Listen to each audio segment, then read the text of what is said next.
तो बच्चों ये है CUET के ऑफिशियल मैथ्स के पेपर का ब्लूप्रिंट। आप देख सकते हो कि 22 में, 23 में, 24 में और 25 में किस चैप्टर में से कितने क्वेश्चंस जो हैं वो पूछे गए हैं। तो ये है आपका पेपर पैटर्न जिसमें आपको टोटल 50 क्वेश्चंस पूछे जाएंगे। सही होने पर आपको 5 नंबर मिलेंगे और गलत होने पर आपका -1 नंबर जो है वो कट हो सकता है। तो बच्चों मैंने आपके CUET मैथ्स के सिलेबस को 2 हिस्सों में बांट दिया है और ट्रस्ट में बच्चे, अगर आप इसको प्लान्ड तरीके से इसकी तैयारी करते हो, आप CUET में बहुत अच्छे मार्क्स जो है वो स्कोर कर सकते हो।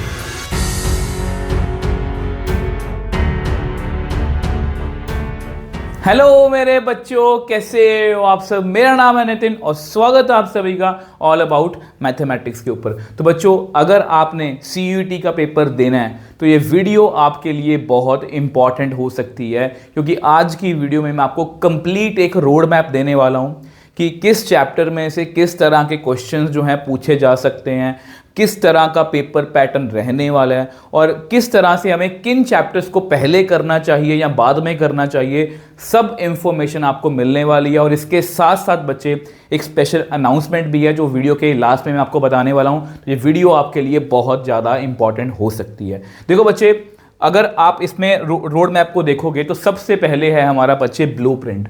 ब्लूप्रिंट का मतलब ये है कि लास्ट के कुछ 3-4 साल में मैथ्स के चैप्टर वाइज किस तरह के क्वेश्चंस जो हैं, मतलब किस चैप्टर में से कितने क्वेश्चन जो हैं पूछे गए हैं। देखो बच्चे, अगर आपको मैथ्स के सिलेबस को लेके कोई भी डाउट है, जैसे बच्चों को होता है ना कि मैथमेटिक्स या applied mathematics section A1 compulsory है, B1 किसके लिए है, B2 किसके लिए, अगर आपको इसको लेके कोई भी कंफ्यूजन है तो इसके लिए मैं ऑलरेडी एक वीडियो बना चुका हूँ, वो आप चैनल पर जाके देख सकते हो। डिस्क्रिप्शन बॉक्स में उसका लिंक दे दूंगा। अब देखो बच्चे, अगर आप यहाँ पर देखोगे तो ये आपके सारे चैप्टर्स हैं, 13 के 13 चैप्टर जो हमने क्लास 12th में पढ़े हैं और ये सामने मैंने उनके क्वेश्चंस में लिखे हैं, नंबरिंग लिखी है। इस रिलेशन फंक्शन में अगर मैं समझाना चाहूँ, इसमें से 3 क्वेश्चन पूछे गए हैं, 23 में इसमें से 4 क्वेश्चन पूछे गए हैं, 24 में 2 और 25 में 2। मतलब इस तरह से चैप्टर वाइज आपको बताने की मैंने कोशिश की है। अगर आप थोड़ा सा गौर करो मैट्रिक्स और डिटर्मिनेंट पर, ध्यान से देखो बच्चे, ये सबसे ईजीएस्ट चैप्टर्स हैं और इसमें से काफ़ी अमाउंट आप देखो ध्यान से, 25 में 4 और 7 11 क्वेश्चन इसमें से पूछे गए, मतलब 55 मार्क्स। एक क्वेश्चन के 5 नंबर हैं। और LPP अगर देखो यहाँ पर 6, 4, 5, 4, तो यानी कि यार ये ईजी चैप्टर में से भी काफ़ी अच्छे क्वेश्चन, मतलब कि काफ़ी अच्छी अमाउंट के क्वेश्चन आपको CUET में पूछे जाते हैं। तो इसलिए ये ब्लूप्रिंट आपको एक आइडिया देता है कि हमें किस तरह से तैयारी करनी चाहिए। ठीक है, इसका ऐसा करूंगा, ये जो PDF है बच्चे, इसको मैं आपको टेलीग्राम चैनल पर जो है वो शेयर कर दूंगा। ठीक, इसके बाद बच्चे हम बात करेंगे पेपर पैटर्न की। देखो पेपर पैटर्न जो है लास्ट ईयर से चेंज हो गया है। उससे पहले क्या था, उससे पहले आपको कुछ चॉइसेस मिलती थी कि 50 में से या 60 में से 50 क्वेश्चन करने हैं, 50 में से 40 क्वेश्चन करने हैं, बट ऐसा अब कुछ नहीं है। तो पेपर पैटर्न बच्चे, आपको सबसे पहले तो आपको ये पता होना चाहिए कि मुझे 50 क्वेश्चंस करने हैं जो कंपलसरी हैं। अगर इसमें थोड़ा सा आपको बताना चाहूँ, इसमें आपको A1 सेक्शन मिलेगा। A1 सेक्शन में आपको 15 क्वेश्चंस मिलेंगे जो सब के लिए कंपलसरी है, चाहे मैथमेटिक्स या अप्लाइड मैथमेटिक्स। और एक B1 सेक्शन अटेम्प्ट करना है जिसमें 35 क्वेश्चन रहेंगे। ठीक है, यानी कि अगर मैं मोटा मोटा बताऊं, अगर आप मैथमेटिक्स पढ़ने वाले हो तो आपको अपने सिलेबस के अकॉर्डिंग 50 क्वेश्चंस जो हैं वो मिलने वाले हैं। और ये आपको पता होना चाहिए बच्चे, हर एक सही क्वेश्चन पर आपको +5 नंबर मिलेंगे और हर एक गलत क्वेश्चन पर आपके नंबर 1 जो है वो कट जाएगा। ठीक है, और टोटल हो गए जी आपके 250 मार्क्स। ठीक है, और मैं बच्चों को हमेशा बोलता हूं कि बच्चे, हमें क्वालिटी पे, मतलब क्वेश्चन सही होने पर ज़्यादा ध्यान देना है, क्वांटिटी पे ध्यान नहीं देना कि मुझे 50 के 50 क्वेश्चन ही अटैम्प्ट करने हैं। इसको सोच के देखो बच्चे, अगर बच्चे आपने मतलब कि 49 क्वेश्चन अटैम्प्ट करें हैं, ठीक है, तो 49 क्वेश्चंस को अगर मैं 5 से मल्टीप्लाई करूं तो यहाँ पर देखा जाए तो 245 मार्क्स आपके बन रहे हैं। वहीं पर अगर आपने 50 क्वेश्चन अटैम्प्ट करे होते और आपने एक गलत कर दिया, सपोज आपने गलत कर दिया, तो अगर आपने गलत कर दिया तो आपके 5 नंबर तो गए ही गए, -1 और हो जाएगा। मतलब जहां पर आपके 245 मार्क्स आ रहे थे वहां पर 244 मार्क्स आएंगे। तो इसलिए मैं हमेशा बच्चों को बोलता हूं कि जो श्योर है, जो मतलब आपको 100% श्योर है वही करना है। इसलिए हमें क्वालिटी पे ज़्यादा ध्यान देना है, क्वांटिटी पे नहीं, क्वालिटी पे ध्यान देना। इस बात का प्लीज़ आप ध्यान रखोगे कि पेपर पैटर्न कैसा है। ठीक है जी। अब देखो, अब यहाँ पर मैं ये आपका ये सेक्शन जो है ये आपके लिए बहुत ज़्यादा इंपॉर्टेंट है। इंपॉर्टेंट मैं इसलिए बोल रहा हूँ कि इसमें मैंने आपके सिलेबस को जो है 2 पार्ट्स में डिवाइड किया, ठीक है। अब यहाँ पर देखो बच्चे, ये इजी चैप्टर्स हैं सारे आपके, ये मैंने CUET के अकॉर्डिंग रखा है, और यहाँ पर मैंने जो पिछले 3-4 साल के पेपर्स का एनालिसिस किया है उसके अकॉर्डिंग मैंने क्वेश्चन सेलेक्ट करे हैं और मिनिमम अमाउंट में करे हैं। तो यहाँ पर बच्चे मैं मिनिमम अमाउंट की बात कर रहा हूँ, मतलब अगर आपको 25 का याद है तो 25 में डिटर्मिनेंट में से 7 क्वेश्चन थे, बट मैंने 4 ही रखे हैं, मतलब मैंने मिनिमम क्वेश्चंस रखे हैं। अगर आप इन मिनिमम क्वेश्चंस को भी करते हो तो भी बच्चे ये क्वेश्चन जो हैं ये आपको 155 मार्क्स जो हैं वो दिला सकते हैं। ये टोटल आई थिंक 31 क्वेश्चन बनते हैं, तो 155 मार्क्स जो है वो ईजी चैप्टर्स में से ही स्कोर कर सकते हो। अगर मैं ट्रिकी चैप्टर्स की बात करूं तो ट्रिकी चैप्टर्स में बच्चे, अगर आप देखो ये कंटिन्यूटी का पोर्शन कई बार ट्रिकी हो सकता है, बट डेरिवेटिव के क्वेश्चन बच्चे नॉर्मली कर लेते हैं, तो इसमें से भी डेरिवेटिव में से भी आप आराम से 2 या 3 क्वेश्चन निकाल सकते हो। और इसमें CUET में आपको यही बोलूंगा कि कोई भी टॉपिक कंप्लीटली मत छोड़ो बच्चे, क्योंकि एप्लीकेशन ऑफ डेरिवेटिव में रेट ऑफ चेंज भी है, इंक्रीजिंग डिक्रीजिंग भी है, और मैक्सिमा मिनिमा भी है, ठीक है। अब आपको ये पता होना चाहिए कि इसमें जरूरी नहीं कि वर्ड प्रॉब्लम्स बहुत बड़ी बड़ी आएंगी, इसमें जो है वो बेसिकली क्या आएगा, MCQs आएंगे। अब MCQs जो बच्चे आएंगे, ऑब्वियस सी बात है वो बहुत बेसिक भी हो सकते हैं, वो बहुत टिपिकल भी हो सकते हैं। तो अगर आपके बेसिक बच्चे स्ट्रांग है ना, तो आप एप्लीकेशन ऑफ डेरिवेटिव में, अगर आपको पता है कि रेट ऑफ चेंज कैसे निकालते हैं, आपको पता है इंक्रीजिंग और डिक्रीजिंग में, मैक्सिमम मिनिमम, मैंने एक ही क्वेश्चन से आपको सब कुछ क्लियर करवाया है, तो आप इनमें से भी बहुत अच्छे मार्क्स जो है बच्चे स्कोर कर सकते हो। Probability based theorem, theorem of total probability, आपको पता है कंडीशनल प्रोबेबिलिटी के जो मैंने आपको ट्रिक बताई थी कि एक क्वेश्चन से, सॉरी 2 बैग और 5 क्वेश्चन पूछ के मैंने पूरी प्रोबेबिलिटी आपको क्लियर करवाई थी ट्रिक्स वाली वीडियो में। तो वो वीडियोज़ जो हैं आपको बहुत ज़्यादा बच्चे हेल्प कर सकती हैं। इंटीग्रेशन में आप हमारा माइंड मैप एक बार चेक कर लेना, इंटीग्रेशन छोड़ने से पहले एक बार इसका माइंड मैप चेक कर लेना, बस आपको एक आइडिया हो जाएगा कि यार इंटीग्रेशन में से भी नंबर लिए जा सकते हैं। तो इस तरह से बच्चे, अगर मैं ट्रिकी चैप्टर्स को छोड़ भी दूं तो 155 मार्क्स जो हैं हम बड़े आराम से ले सकते हैं, बट हमें यहाँ पर ये नहीं बोल रहा कि यहीं पर रुकना है, हमें आगे भी जाना है। तो एक बार क्योंकि हम स्टार्ट कर रहे हैं, तो एक बार आप इनको थोड़ा सा अपने माइंड में रखोगे कि ये मेरे ईजी चैप्टर्स हैं और इसको इसी पैटर्न में करना है जिस तरह से मैंने बच्चे लिखा है। तो ट्रस्ट में बच्चे, हम CUET में बहुत अच्छे मार्क्स जो हैं वो ले सकते हैं। अब बच्चे लास्ट में कुछ बोनस टिप्स हैं जो आपको बहुत काम आने वाली हैं, क्योंकि देखो बच्चे, सबसे पहले वर्क ऑन योर बेसिक्स। तो यहां पर मैं आपको कहूंगा बच्चे, बहुत डिटेल में बहुत अच्छे से अपने बेसिक्स पे काम करना है। देखो आपके CUET का सिलेबस और 12th का सिलेबस बिल्कुल सेम है। फर्क कहां पर आ रहा है? फर्क आ रहा है कि वो पेपर जो है सब्जेक्टिव भी है, बट ये पेपर जो है कंप्लीटली, CUET का पेपर जो है कंप्लीटली ऑब्जेक्टिव है। और ऑब्जेक्टिव जो है, जो बच्चे 25 के, मतलब कि 24 के मैंने क्वेश्चंस देखे हैं, ट्रस्ट मी, वो जो है ना बच्चे, वो बहुत अच्छे लेवल के हैं। अगर आपके बेसिक स्ट्रॉन्ग, ऐसा तो है नहीं है कि मैं आपको क्वेश्चन प्रैक्टिस कराऊंगा वही पेपर में आ जाएंगे, ऐसा कुछ नहीं होता।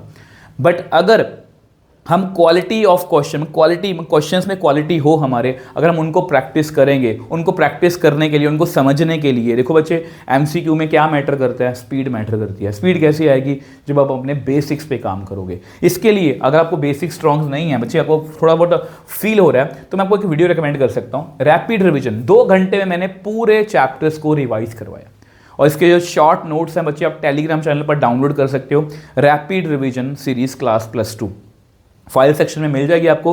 तो आप इकट्ठा जो है उसको, मतलब चाहे पढ़ लो चाहे वीडियो देख लो, मर्जी है आपकी। मैं नहीं बोल रहा वीडियो देखो, अगर आपको वीडियो देखनी है वीडियो देखो, अगर आपको नोट्स पढ़ने हैं पढ़ लो, बट एक बार रिकॉल कर लो, सभी चीज़ों को एक बार रिकॉल कर लो, इकट्ठा कर लो। हाँ, बाद में भी हम करेंगे, बट अभी के लिए एक बार उसको, सभी टॉपिक्स को जो है, सभी चीज़ों को रिकॉल कर लो, इनको लिख के रख लो कि किस टॉपिक में मुझे प्रॉब्लम आ रही है, किस टॉपिक को मैं कर लूँगा, आराम से कर लूँगा, ठीक है। अगर हम सेकंड पॉइंट की बच्चे बात करें, more and more question practice. अब इसके लिए बच्चों को हम हमेशा बोलता हूं बच्चे, क्वेश्चन प्रैक्टिस करने का मतलब ये नहीं होता कि कुछ आसान से क्वेश्चन प्रैक्टिस कर लिए। इसमें आपको NCERT, एग्जाम्पलर,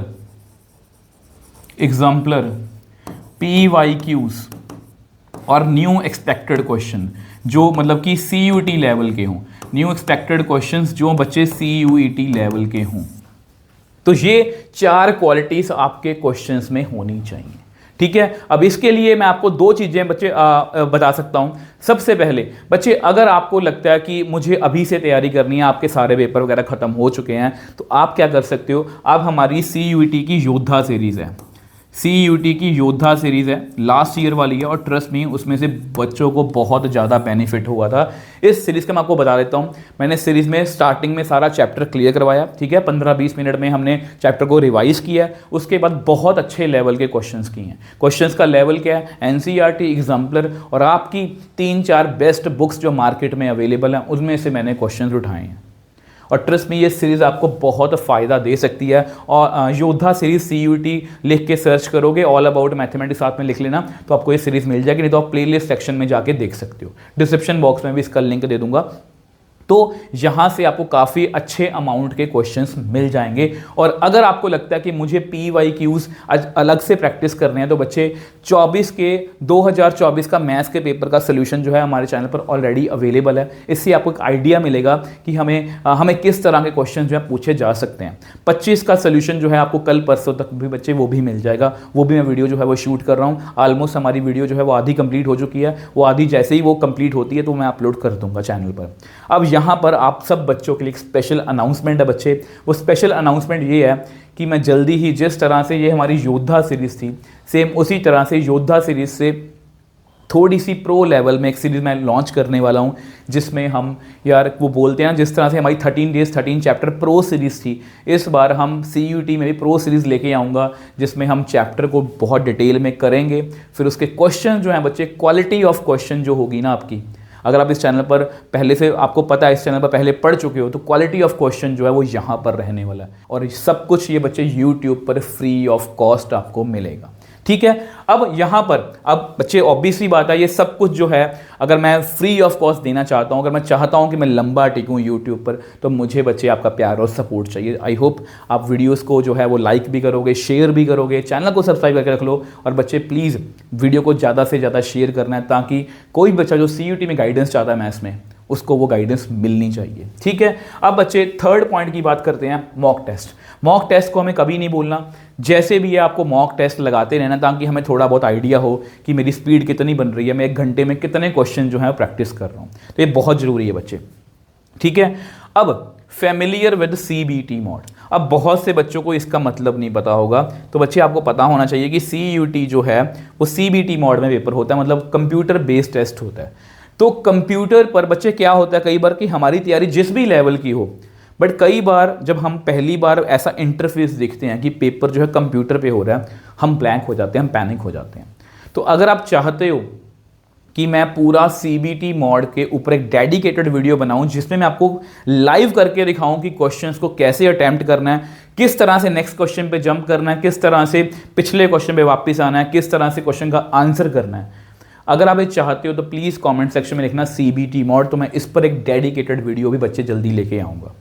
तो लास्ट में बच्चे मैं आपको यही कहूँगा कि अगर आप इन सब बातों का ध्यान रखते हो कि पेपर लिख के रख लो कि पेपर में किस चैप्टर में से कितने कितने क्वेश्चन एक्सपेक्ट मैं कर सकता हूँ, ठीक है। आपके अपने बेसिक्स पे काम करना है, आपको 24 और 25 के पेपर का सोल्यूशन जरूर देखना है कि किस तरह के क्वेश्चन पेपर में पूछे गए हैं। और बाकी बच्चे प्रैक्टिस, बेसिक्स पे काम करो, और more and more practice with proper planning.